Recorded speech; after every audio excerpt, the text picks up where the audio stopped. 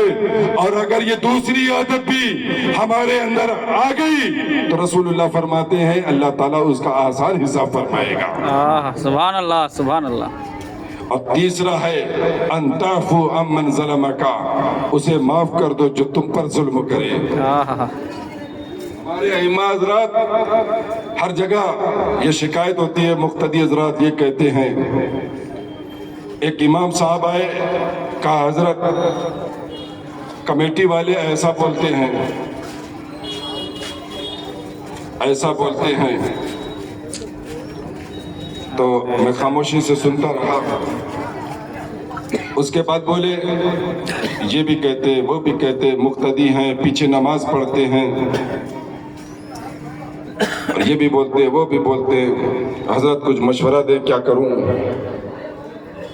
میں نے کہا دو راستے ہیں تمہارے پاس, دو راستے ہیں. یا تو ان کو جواب دو, اگر جواب دو, ضروری نہیں ہے کہ برابر ہو جواب آپ کا, ہو سکتا ہے کم ہو, جتنا بولنا چاہیے تو اتنا نہیں بول سکے, اور ممکن ہے کہ جتنا انہوں نے آپ کو ستایا اس سے زیادہ آپ نے بول دیا, تو پھر آپ کو جواب دینا پڑے گا اللہ کی بارگاہ میں. جواب دو گے تو یا تو کم جواب ہوگا یا تو زیادہ ہوگا, اور ممکن ہے کہ برابر ہو, اور اگر برابر ہوگا تو پھر ملے گا کیا؟ ہو سکتا ہے آپ کے دشمن بن جائیں. اس لیے کہ بے علم انسان سے لڑنا حماقت ہے, کیونکہ آپ اس سے جیتو گے تو بھی ہارے, اور ہارے تو ہارے ہی ہو. دوسرا راستہ یہ ہے کہ تم خاموش رہو اور ظلم سہ لو. کیا ملے گا؟ میں نے کہا بہت کچھ ملے گا. کیا ملے گا؟ بہت کچھ ملے گا. میں نے کہا رسول اللہ نے فرمایا ہے کہ جو آدمی ظلم کو معاف کر دے اور سہ لے, ان تعفو عمن ظلمک, جو تم پر ظلم کرے اسے معاف کر دو. اگر یہ عادت تمہارے اندر ہے تو قیامت کے دن فرشتہ آئے گا, ندا دے گا, آواز دے گا, کہاں ہے وہ جن کا اجر اللہ کے ذمہ کرم پر ہے. پھر اس کے بعد آواز دے گا, پھر تیسری مرتبہ آواز دے گا. تو جتنے لوگ وہ ہوں گے جنہوں نے ظلم کا جواب نہیں دیا اور لوگوں کو معاف کر دیا ہے, وہ سارے کھڑے ہو جائیں گے, اور اس کے بعد فرشتہ فرمائے گا تم سارے بغیر حساب و کتاب کی جنت چلے جاؤ. سبحان اللہ سبحان اللہ. اس لیے اس عادت کو اپناؤ. ماں باپ آپ کو کچھ بولتے ہیں, آپ کو لگتا ہے ظلم ہے, معاف کر دو پیارے, اس کا اجر بہت بڑا ہے. آپ جنت بغیر حساب و کتاب کے چلے جاؤ گے. آپ کو لگتا ہے آپ کی بیوی نے ظلم کیا, آپ کو لگتا ہے کہ زیادہ بول رہی ہے, آج لگے اس کو توڑ دے, معاف کر دے پیارے, تیری ہی بیوی ہے. اگر تو معاف کر دے گا تو اللہ تبارک تعالیٰ بغیر حساب و کتاب کی جنت عطا فرمائے گا. بیوی ہے, شوہر زیادہ بول دیا, بیویوں کے لیے ایک پیغام ہے, عورتوں کے لیے بھی, کہ اگر شوہر زیادہ بول دیا تم بھی معاف کر دو. معافی تو ظلم پر ہے, احسان پر تو معافی کوئی نہیں دیتا. کہ دیتا ہے؟ آپ نے احسان کیا ہو تو میں کہوں میں نے معاف کیا آپ کو. آپ نے ہم پر احسان کیا تو کیا کوئی بندہ احسان پر معافی دیتا ہے؟ معافی تو ظلم پر دیا جاتا ہے. اس لیے جہاں میرے آقا صلی اللہ تعالی علیہ وسلم کی معافی والا معاملہ دیکھتے ہو، وہیں پر یہ بھی دیکھو کہ میرے آقا نے اپنی امت کو کیا تعلیم دی ہے، اور غوث اعظم کو بھی دیکھو جب شیخ سنعان یہ سوچ رکھتے تھے کہ جس وقت غوث اعظم نے قدمی حاضی علی رغبت کل ولی اللہ کا اعلان کیا، تو شیخ سنعان نے جو کہ بغداد سے کافی دور تھے، انہوں نے بھی اس آواز کو سنا، انہوں نے سوچا کہ یہ تو اور لوگوں کے لیے ہوگا، میں مرتبے میں بہت بلند ہوں، میں مقام میں بہت بلند ہوں، اس لیے یہ پیغام میرے لیے نہیں ہے۔ اللہ نے غوث اعظم کے اس بے ادبی کی وجہ سے شیخ سنعان کی ولایت اور کرامت کو سلب کر لیا، اور جب ان کی کرامت اور ولایت سلب ہو گئی اور کچھ دنوں تک غور کیا،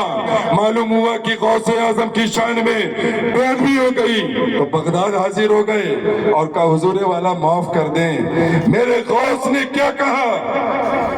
اتنے بڑے بے ادب یہ نہیں کہا، غوث کہتے ہیں آج اگلے سے لگ جا، میں نے تجھے معاف کیا، اور جیسے ہی غوث اعظم نے معاف کیا، اللہ تبارک تعالیٰ نے شیخ سنعان کو ویسے ہی ولایت بھی عطا کر دیا اور کرامت بھی عطا کر دیا، تمام کمالات اور فضائل عطا کر دیے۔ اسی لیے امام اہل سنت کہتے ہیں کہ جو ولی قبل ہوئے یا بعد ہوئے یا ہوں گے، سب ادب رکھتے ہیں دل میں میرے آقا تیرا۔ اس لیے غوث اعظم کی یہ معافی والی عادت بھی دیکھو، جب یہ دیکھو گے تو غوث اعظم کی ماننا پڑے گا، بے شک، سبحان اللہ سبحان اللہ، ہے نا؟ معافی کی عادت اپناؤ، اور جب معاف کر دو گے، بیوی شوہر کو معاف کرنے لگے، شوہر بیوی کو، اور اولاد ماں باپ کو، اور ماں باپ اولاد کو، تو آپ بتاؤ رشتہ ٹوٹیں گے؟ نہیں ٹوٹیں گے، نہیں ٹوٹیں گے، بالکل نہیں ٹوٹے گا۔ کیوں؟ اس لیے کہ آج یہ بندہ رسول اللہ صلی اللہ تعالیٰ علیہ وسلم کی تعلیم پر آ گیا ہے، بے شک، آج یہ بندہ غوث کی تعلیم پر آ گیا ہے، آج یہ بندہ غوث اعظم کا ماننے والا، غوث اعظم کی ماننے والا، آج یہ بندہ خواجہ کو ماننے والا، خواجہ کی ماننے والا ہو گیا ہے۔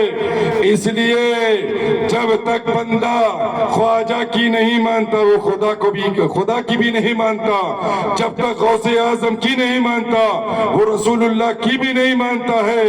اس لیے آج لے ان کی پناہ، آج مدد مانگ ان سے، کل نہ مانیں گے قیامت میں اگر مان گیا۔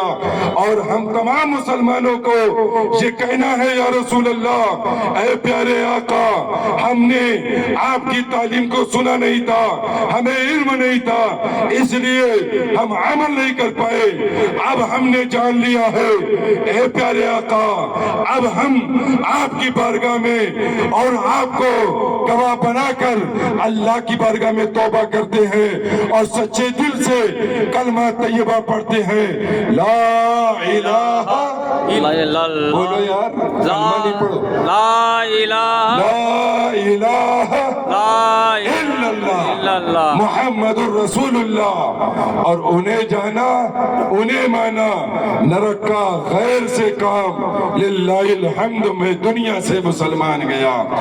اور واہ کیا مرتبہ ہے غوث، ہے بالا تیرا، اونچے اونچوں کے سروں سے ہے قدم اعلیٰ تیرا، یہ دل یہ جگر یہ آنکھیں یہ سر ہے، جہاں چاہو رکھو قدم غوث اعظم۔ اور آخر میں یہ شعر تیری سرکار میں لاتا ہے رضا، اس کو شفیع جو میرا غوث ہے اور لاڈلا بیٹا تیرا۔ الحمدللہ